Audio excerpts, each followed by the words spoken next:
So, Micky, one of the things that people have been asking, and I've got a pad here because I think we should probably try and keep an order. Been asking for our mixed 11 from the years we've been there. So we're going to come up with a switch of play, Hartlepool United 11. See, I've done a few of these over the years, Simon. I always end up feeling like I've got to text people to say I'm sorry that you're not in it. Do you know what I mean? Like, because there's so many good players, but then so many good friends that you think, I don't want to let down. You know what I mean? But we'll try our best between us. Well, I think the first task is a really tough one because I suppose we start with a goalkeeper, and Hartlepool have been pretty spoilt with goalkeepers over the years. You know, even when looking back at the goalkeepers of our, you know, the likes of Jim when he came in and was Player of the Year, and then he was replaced by Dimmy, and then you've got Scott Flinders and Trevor Carson and people like that. You know, there's a lot of choice, isn't there? Yeah, well, obviously Trevor Carson, I didn't work with, and I haven't seen a lot of him. But he's gone on. He's an international, isn't he? So we've got Dimmy, who's an international, and then we've got Scott Flinders for me, who possibly for 2 years was, in my eyes, the best keeper in that league. Yeah. Do you know what I mean? And I think his time at Hartlepool sort of faded a little bit, but for those few years, he was as good as anyone in that league. But do you know what I mean? He had everything to be a really, really good goalkeeper, and he was. So I think we've got to choose between the two internationals. Yeah, I would agree. It's got to be either Dimmy or Trevor Carson. As I say, I didn't see a lot of Trevor. I'm going to let you have final say on that. I think we probably have to go with Dimmy, don't we, because of what the team achieved when he was in it as well. You know, Trevor was outstanding. I tell you what, we forgot Scott Loach as well, who was pretty good for 2 seasons. But yeah, I think I would probably edge towards Dimmy. Just because, you know, what a career he's gone on. He's still going, isn't he? Signed for Thornaby. Yeah, just signed for Thornaby, yeah. He will not give up, will he? So Andy's been a guest on here, which helps. Yeah. Simo, I think we should just point out probably that it's in our time at Hartlepool. Is that fair to say? Yeah. That we'll just go for players that we played with or so you can seen live. You can stretch back to 97 and I can go up to this. Is that right? That's perfect. Yeah. Right, okay. So we've just don't have to text Brian on that's all. Yeah, he was only commentator during my time. I thought, he can be on the commentary team, can't he, Brian? Right, so we need a right back, Micky. Jack Ross. No, I can't go for myself, can I? I am going to go for you. How on earth can I sit here and say, oh yeah, me? Well, I'm trying to think of a better right back than you, and without wanting to embarrass you. I tell you, he was a good right back, but he didn't play that much. And I can't even remember his name. Scottish lad, Jamie McCunney, he was a good right back. Yeah, he was a good right back, to be fair. He played a bit in midfield as well, though. In terms of pinning down that right back spot, I can't think of many better. I'm going to be making a really strong player and given it is the switch of play 11. I'm just going to say that I'm making the decision on that one. Okay. You're going right in there at right back, mate. Right, I'll take your word for it. So 2 centre backs then. I'll see. These are right. I've written some down that just so I've got Micky Nelson, Chris Westwood. See, I really, really love playing with Gary Strudder. Right. Ben Clark. Yeah. Who else have I got? Who else am I thinking? Go on, you add something to that. Well, I suppose a lot of these are going to be the era that you're mentioning because they were when we had the successful times. If I'm thinking about centre backs that I've enjoyed watching since then, you know, like Gary Liddell, probably he's back at the club now, but when he was playing centre back, I think probably more in midfield. To be fair, Gary. Yeah. To be fair with Lids, he's played that well in so many positions. He'll probably never find himself in one of these teams. In one of these teams. But if you did a player that had played well in loads of positions, him and probably Humps would be 2 that go in there, wouldn't it? I think you've probably named the ones that I would put in, like the ones that I would suggest, you know, the likes of a David Murphy who did it just in a short blast on loan, helped us that season. but in terms of like a mainstay in the centre of defence, Graham Lee. Yeah, I'd spike down as well. I think one of them's got to be Nels. Yeah, I would agree. Just because where he went after that and the length of his career that he had, and sort of what he did after Hartlepool as well. And I think for Hartlepool, he was so strong in there, and he was such a consistent performer week in, week out, even though it annoys us to say that. Yeah, for me, I would, and I'm upsetting one of my best friends, and I really hope he doesn't watch it, but I would have to leave Clarkey out and probably go Nelson Westy. Yeah, I would agree. I think Ben Clark pushes him really close, though. Ben was brilliant, wasn't he? Yeah, if we played three at the back, then I would get left out as a wing back, and maybe we could keep Ben happy. Nah. Oh God, I'm sweating already. I don't like it. Westwood's in. Left back. Who have we had at left back? I mean, obviously Humps played there a bit, but are we playing him further forward? Yeah, I've not put Humps in at left back. I think for me, there's only one person. I saw his goal actually on Twitter today, Shuggy. I think Hugh Robertson for. And one of the things I loved about Shuggy more than anything else, he didn't ever look like he was going to be good. Do you know what I mean? He looked heavy, he looked slow, but no one really got past him. And what a threat with that left foot. Free kicks, goals. I remember one game, and it was near the end of the game, and he just set off. And I think he might have already scored at home in that game, and he ended up chipping the keeper, and we're winning about 3 or 4-0. And I was like, what is he doing? Why is he doing that? And then he's done a little lob with the keeper. And so unless you've got someone that's a major player that's going to be better than Shuggy, then... No, I'm struggling to put up a fight there, mate. I think Hugh gets the nod at left back. Go on. I think just for his goals and his assists, he was like do you know what I mean? Hero, wasn't he, as well? He was, yeah. He was, definitely. Are we just going for a 4-4-2 to make it easy? Is that what we're going for? Yeah, we will do, yeah. Yeah, okay. So we got a right midfielder. I'm going to throw, Tommy Butler straight off the bat. Yeah. I'm just going to write that. Tommy Butler. Who else can we have? Darryl Clark. It depends where, Humps comes into the equation, because Humps, when I first started watching Hartlepool, he was playing a lot of his football on the right in midfield and cutting inside and causing absolute havoc. I tell you who I really love playing with, and again, you'll have to, I can't remember his name, Little Shuka. Was it someone? Chris Shuka, yeah. Little Scouser. Chris Shuka. That's a great shout. He only came on loan, I think, but he was great. He was rapid. He could go past people. He could shoot. He could cross. I'm not sure. Who? James Coppinger. Yeah, I think Cops has gone on to have an unbelievable career, but I don't think I'd put Cops ahead of Tommy Butler at that point in his career. Do you know what I mean? I think he came and you could tell he was a good footballer and he'd do the tricks and go past people. But I'm just trying to think who else we could put out there. Nathan Thomas, but probably more of a left winger, to be fair. I'll battle for him later on at left wing.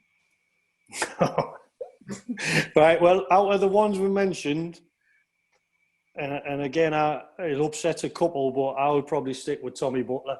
I think I used to absolutely hate training if he played on the left-hand side, because he could just go past you, and you would try everything to try and stop him, and he would make you look foolish time and time again. And he had a real strong quality in his delivery as well. I played a charity match with him at Spennymoor not long ago, and I mean, he's put a little bit of timber on, shall we say, but his quality on the ball, he set up a goal on the day, and it was like rewinding 15, 20 years and seeing him. It was absolutely so. I think Tommy Butler would be a good shout out there on the right wing. He didn't do much defending, like. No, he wasn't that type of player, was he? Looking at that list, not many of them did. That's why I'm so bloody tired now. Central midfield now, I think that we've probably an over-reliance on the 2004-5 squad at the minute. But right, go on. I think that you're going to probably nominate someone from an earlier period in the centre midfield. Am I right? Yeah, I would. On my list, I've got Tommy Miller. I've got Tinks. Yeah. I've got Tommy Wid. Well, this is hard. And I know there's going to Strack might get a shout in there. And then you'll have some to add to that, no doubt. Well, I thought you were going to say the lad Jan Over.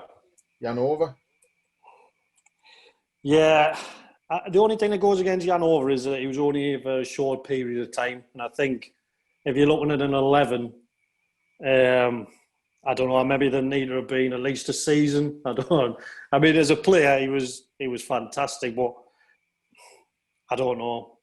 What about Willie Boland? Oh, God, aye. We might have to change formation, play 6 across. Oh, I love playing with Willie as well.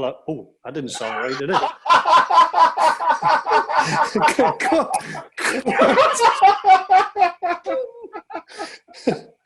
Absolute switch of play exclusive, this. I love playing football with Willie Boland. Brilliant. But you know what, with Willie, it was just, even in a five-a-side, he was absolutely brilliant. And a lot of the time, Willie didn't train great, but he was unbelievable in a five-a-side player. And yeah, Willie's a great, absolute, tremendous shout. We've got to pick. I'll tell you what, we haven't named another one. Swains. Yeah, Swains. Oh, God. Swains was raging. He came in last there with all of them names. I know. I was keeping him to last because I thought he was a shoe-in. Yeah. That's right, Swains.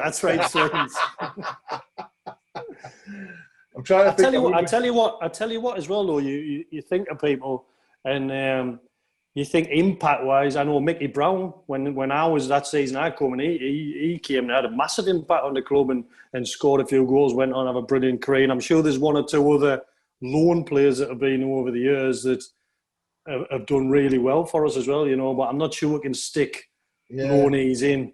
No, I'd rather have your own players, wouldn't you? Yeah.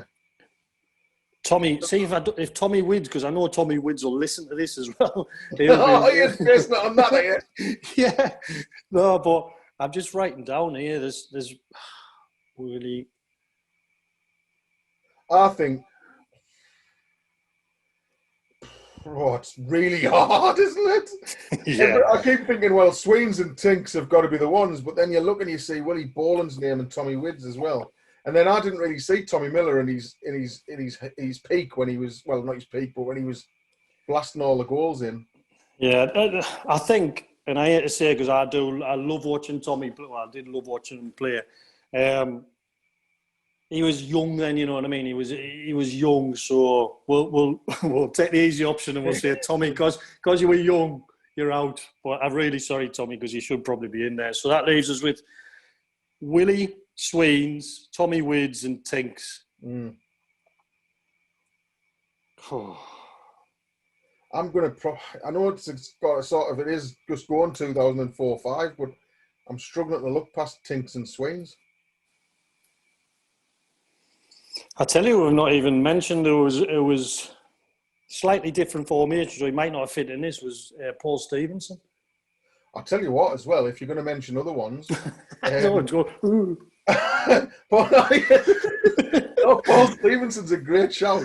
But just I'm trying to think of different eras, and the one we've got right now at the club, Nicky Featherstone, who's given great service to the football club. You might not have seen him, but he's a very good footballer as well, by the way. And he's played a lot of games now.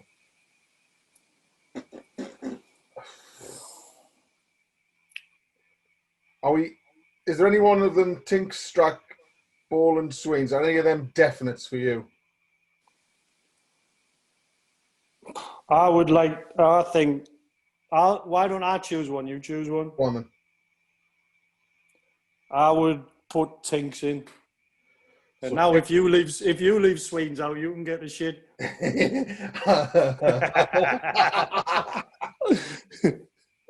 Tony Sweeney gets the nod. Oh, you're better. Nice one, Swains.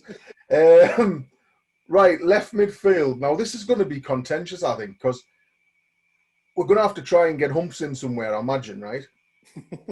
But Nathan Thomas was unplayable on his day for Hartlepool. I don't know if you saw much of him, did you? I haven't. I know who he is, and I've seen clips of him and stuff like that. I've just written down Paul Smith on my Paul book. Smith as well. Like loads. How many assists was he in the season? And that was ridiculous. And he had one of those left foots that when he crossed it, you knew exactly where it was going to land. Yeah. Do you know what I mean? When I crossed it now and again, it was Morrison's or out, behind the goal. But when he crossed it, you knew exactly where it was going to go. You didn't cross it like that when you were teaching Ryan Giggs, though, did you, mate? No, definitely not. That's because I use my left foot. That's right. I don't know. I think I don't see how we can look past Humps. I think the amount of games he played and the impact he had, the goals he scored, the assists, and just the general footballer he was. I think we would be missing a trick if we didn't put Humps in there. It is turned into a bit of a one era squad, like. But I suppose it is. It's natural, isn't it? Because they played a lot of games. These players, the majority of them played a lot of games in the most successful time in the club's history, I guess. So it stands to reason that they'd be revered more. Strikers, though, this could split the eras, I guess. Well, why don't you give us a couple from recent times, or like since I've left the club? Now, haven't you? Who's the last striker who? I mean, what about Billy Painter? Billy Painter, yeah, Billy Painter's a great shout. Billy was different. Yeah, he was very good. Billy, to be fair, knew where the net was. Scored from inside. Scored from outside. Scored some great goals. Have you seen that goal he scored at York? Yeah. Flinders. It was brilliant. The best thing about that was that Brian was commentating that day at Bootham Crescent. And Billy hit the ball, and I swear you can hear it on the commentary. As soon as he hit it, it wasn't more than a yard away from his foot, and Brian went, "It's in that." You can just tell, can't you? You can just tell. Other ones that were really good at the. I tell you what, Simo, and I've just had a flashback to right midfield that we didn't even discuss Effian. Oh, Effian. Or does Effian come on as a forward? Or does he come in as a forward? Yeah, because I mean I know he played a lot of the football on the right, but he was most comfortable up front, wasn't he? Who have we got as strikers? Then they're like. Well, I've got Effian. Yeah. I've got Flash. Yeah. Joel. Yeah. Boydie. Yeah. And I know he wasn't here very long, but Gabbers. And Marcus Richardson. Funny you should mention Gabbers, actually, Micky. Oh, is that him? If anyone's seen this before, I'll just bring it in now. Yeah, that's Gabbers there, and if you just want to see that attractive young lad in the front there, that was me when I was 8 or something, 7 or 8. I hope you've had permission of all them other kids to show their faces online. I always say to people, I was at the front because I was the best footballer. All right, perfect. But I think when you look at the photo, it probably tells you the story that I was just the littlest. And it was just. I thought you were saying because you had a Sunderland strip on. It was because I was the smallest, wasn't it? But Gabbers signed that for me. He was one of my prizes. I know how much he was your hero growing up. So he won't get into this 11, but how excited were you when he came to the club? Oh, unbelievable! Honestly, I was in Holland, right? It was obviously in the summer, and I was in Holland, and Paul Mullen rang me and said, "You'll never guess who we've signed." And I was like, "No." And I was with my mate who was also a Sunderland fan, and he said, "Shut up, you've signed Marco." And I was like, "Yeah."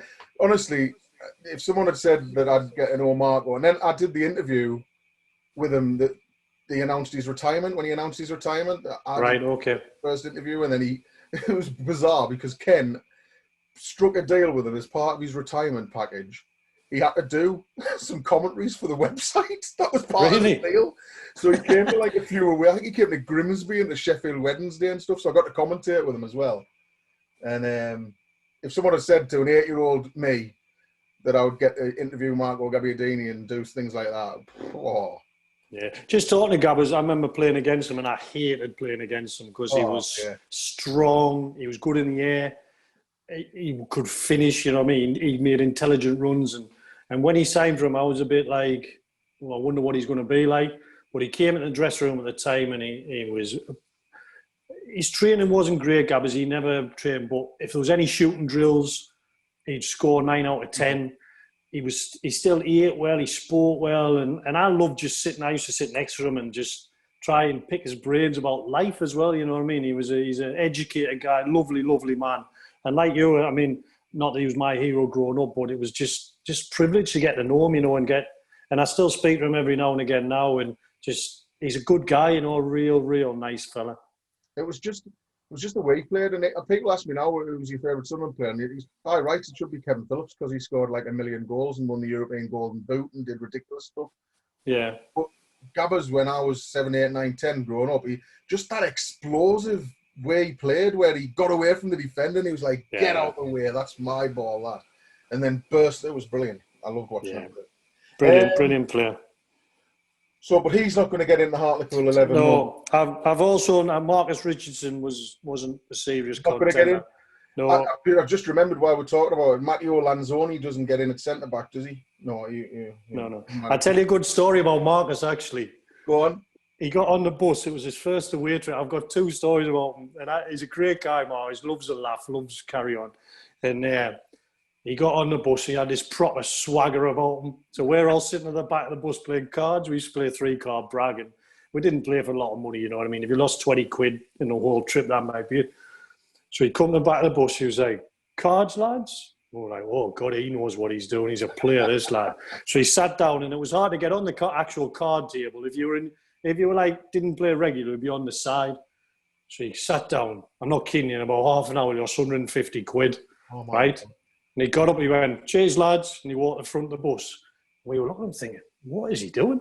So we were all quite happy because we took his money. And then later on the night, we were talking to him, he was like, what was that game we were playing at the back of the bus?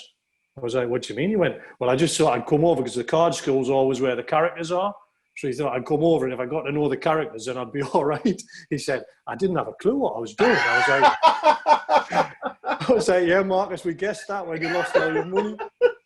But then another time we'd gone away for 3 or 4 days, and he forgot his tracksuit. So it was every meal you had to go for tracksuit, and for a game you had to go for tracksuit. So I was like, Marcus, you know you're going to get fined for that? He was like, yeah, Micky, it's only 20 quid. He said, I'm absolutely fine with it. It's not a problem. But what he thought was 20 quid but you got fined 20 quid for each meal. So that cost about 300 quid. Great lad, though. Especially if you want a game of cards. Who was the one you couldn't get? You know, the one who you always tried to get fined, but always... Effian was impossible to find. He never forgot your flip-flops were normally the one that you forgot. So it'll be a couple of quid if you've got your flip-flops. Effian, I think, probably went nearly 2 years without ever being late, ever just forgetting anything. Do you know what I mean? There was lads that got fined every single day for one thing or the other. But Effian, I know Holmes used to try his best to get him fined. Because we had a rule that with the fine money, all the fine money went to Magaluf. Right. So you had to go to Magaluf to get your money. So Effian was like, I'm never going to go to Magaluf, so why should I pay for you to enjoy yourselves with Magaluf? So we were like, well, fair enough. So we used to try and catch the lads out, you know, like we'd try and hide flip-flops. And honestly, couldn't get them. But then one year, Humps was like, I'm coming to Maga's, lads, but I'm flying somewhere. So we were like, all right. So Humps came for one night. He flew to Magaluf. He got absolutely swilled with drink, this, that, and the other. And he only came to get his money. Because if he hadn't turned up in Magaluf, he wouldn't have got his money. So it was like 300, 400 quid he was due. And then he got his money, had a night out and flew off to New York or somewhere else with his missus. But yeah, Effian was a tricky, but...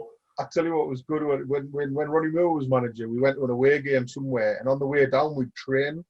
And someone had left a water bottle on the side of training, and that was one that got fined. Yeah, water bottles are always an easy one as well. So a water bottle, and the staff had found it as well. It wasn't even one of the players, it was the staff who found the water bottle, right? So there was an inquest launched, and nobody would own up.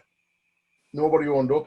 So Ronnie, when he got the hotel, he basically held a meeting with the players and said, look, I'm telling you, I can't remember the figures, but it was like, either you all pay the staff into the staff kitty a £5 each, or you tell us who it is, and it's 50 quid. They're paying 50 quid. So they all then he left them to it, and he came away having a beer in the bar, and he was going, I've left them discussing it there, to see what they're going to do. I can't wait. Someone's getting daggers there. So we went back in, and no one has obviously owned up, right? So, well, Ronnie went back in the room, and Brad Walker's gone. Was it Brad Walker? I think it was Brad Walker, because he was still quite. Was it Brad Walker? It was still quite young. I think it was Brad. Yeah. And he went, It was me, Gaffer. And Ronnie walked over and went, was it? And he just went, no, Gaffer. So he just walked out again and went, keep thinking. And nobody owned up. And all the lads were coming out and going, I'm not paying a £5, Gaffer. Marlon Harewood, Jack Compton, I'm not paying a £5. Well, you'll get fined more than if you don't pay a £5. And then one by one, the lads went up their rooms and came down and gave the staff a £5 because no one owned up to putting the water bottle down. I remember years ago, this at Chris Turner's team meeting. So Chris used to go in, say we're in a hotel, I think it was Lincoln actually. So we'd eat our meal and we'd all be sitting around in the hotel waiting, and Chris and Colin used to go in and write the team on the whiteboard at the front and then just pull the first sheet down so no one could see it.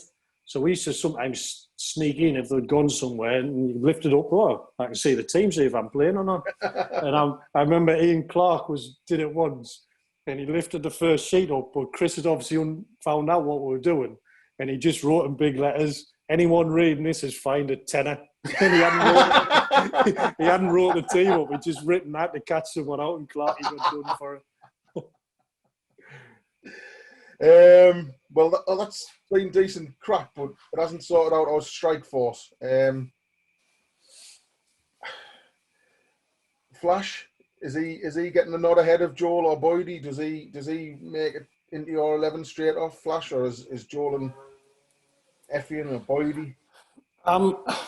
I'm sticking Joel in first and foremost. Joel, I think Joel, and then it's an argument around the others. I think Flash had his moments. I think Flash is a character. Everyone knows what he's like. I actually played my first ever, my second game for Middlesbrough against Sheffield, and Flash played. Did he? And we played at Hillsborough, and we had a really, really young team. I think the average age of our team was below 20 or 21. We had a lad, Andy Peake, who was older than everyone else, and everyone else was young. And I remember Flash tackled us, come over, and shin pad come out. I'm lying on the floor, and he come over, he walked over, he went, that's why they call me Flash, son, and walked off.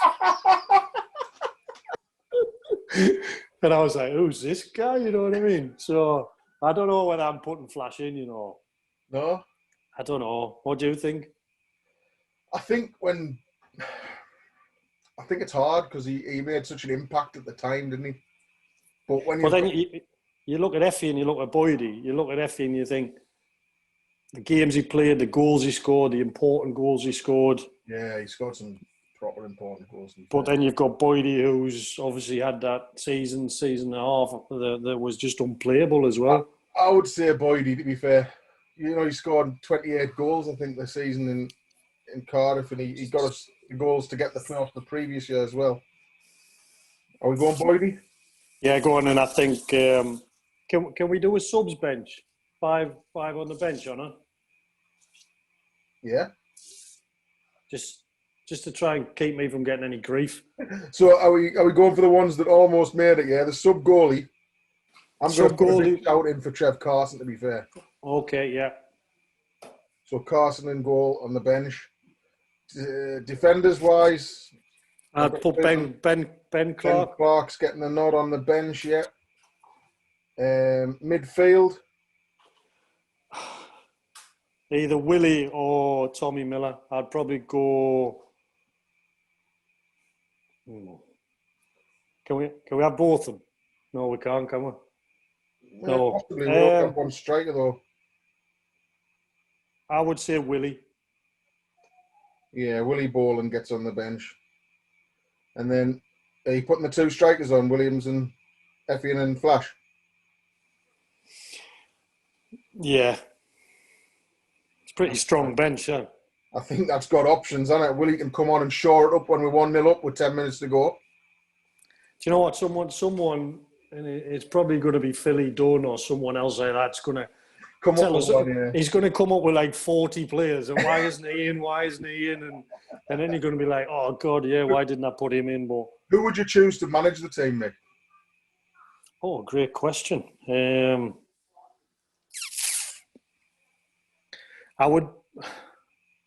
would be a tough call, to be honest. I think it would be really tough between Coops in his first sort of era, Danny Wilson and Yogi. I think if I had to choose, I'd probably just go say, but then you've got Chris as well. Chris was a big influence on me. Chris Turner had a massive influence on us.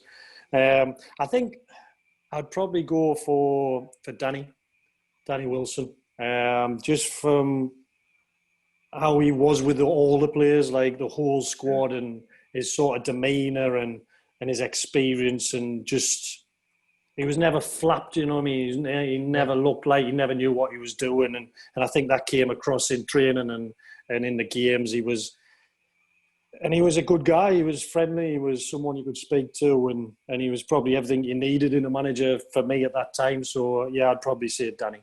Yeah, I would agree with that. He was a gentleman, and I think I've probably said it on previous podcasts when we've talked about Danny. But he was the only manager I can think of anyway when I've been told by players who were out of the side that they liked him. Yeah, because usually, your players are out your side, you're all twisting and bitching about something, aren't they? But yeah, never got that really with Danny. That those players actively told me, no, I'd run through a brick wall for him. Jamie McCunney was one of them, actually. He was out of the team under Danny, and he said to me, no, I love him. I would run through a brick wall for him. Couldn't get the team. I think that was experience with Danny. I think he told me he wasn't always like that. I think he mellowed a little bit, and he understood how to manage people the older he got. And I think that was his strongest point, Mark. I think he could manage the whole group and not just the 11 that were playing. And I think that's hard to do in any sort of business or any sort of where you've got a lot of people that you have to try and keep happy. Right, well, I think we've talked to keeping people happy. I'm not sure we've managed to do that with our 11, Mick, but we've come up with one anyway. If there are anyone that we've definitely missed out, then tweet us, or when it's on Facebook, please let us know, and we'll try and apologise or discuss. It has got a strong 2004-5 flavour, but I think people will forgive us for that, because obviously that was among the best times, wasn't it? Yeah, okay. I think others we've discussed as well, and we'll put other names out there, haven't we?